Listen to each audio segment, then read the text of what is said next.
ఎవడనా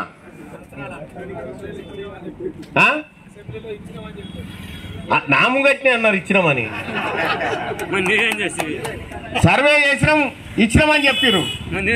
చాలా చోట్ల సర్వే సరిగా కాలే, నేనే కదా బయట పెట్టింది.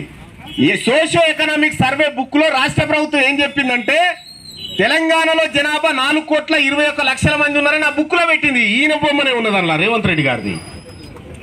ఇలా 4,21,00,000 4,21,00,000 మరి 3,70,000 అంటున్నావు. ఈ 50 లక్షల మంది సమాధులు ఏడున్నాయని అడిగిన ఈ 2 నెలల్లో.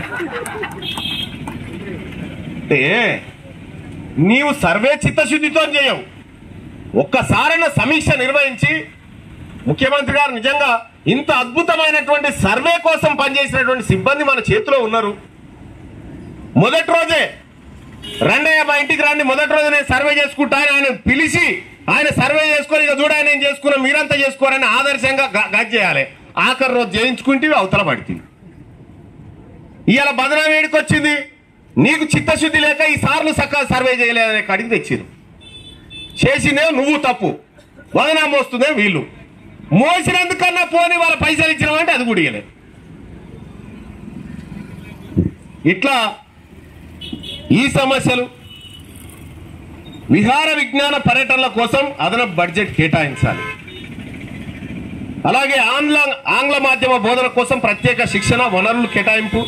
వచ్చే విద్యా సంవత్సరం ప్రాథమిక పాఠశాలలో పనిచేస్తున్న ఉపాధ్యాయులకు ప్రాథమిక పాఠశాలల్లోనే సర్దుబాటు చేయాలని చెప్పి డిమాండ్లను మీరు ఏవైతే ఈ ధర్నా క్షేత్రం ముందు పెడతా ఉన్నారో ఈ న్యాయబద్ధమైనటువంటి డిమాండ్లు విద్యకు ఏమనంటే ఓ బడ్జెట్ కేటాయించి ఇచ్చి పెడతారు. ఇంకా సీతారామ ప్రాజెక్ట్ అని ఒకటి ఉంది ఈడ ఖమ్మం జిల్లాలో. అది స్టార్ట్ అయింది 7,200 కోట్లతో స్టార్ట్ అయింది. 7,200 కోట్లు పోయి 13,000 కోట్లు అయింది.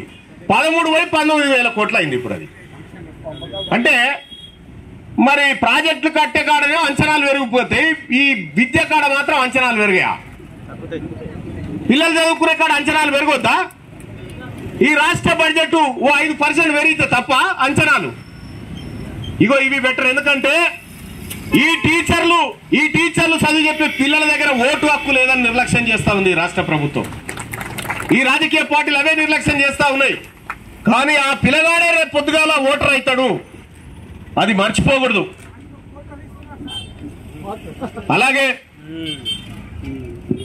ఈ కార్యక్రమానికి అనేక సుదూర ప్రాంతాల నుంచి వచ్చినటువంటి మీ అందరికీ నేను ఒక రిక్వెస్ట్ చేస్తా ఉన్నా.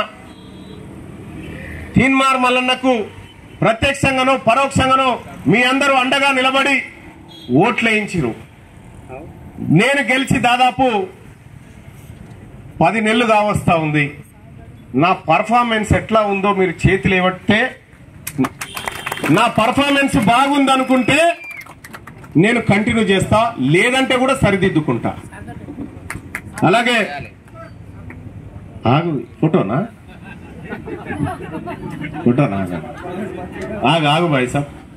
ఇక ఉపాధ్యాయ సోదరులారా, మీ ప్రతినిధిగా టీచర్ ఎమ్మెల్సీ మీకు వర్తించడేమో కానీ మల్లన్న వర్తిస్తాడు కదా మీకైతే. మీ ప్రతి సమస్య నా భుజాల మీద వేసుకుంటా, మీకు న్యాయం జరిగే వరకు తీన్మార్ మల్లన్న అండగా ఉంటాడు.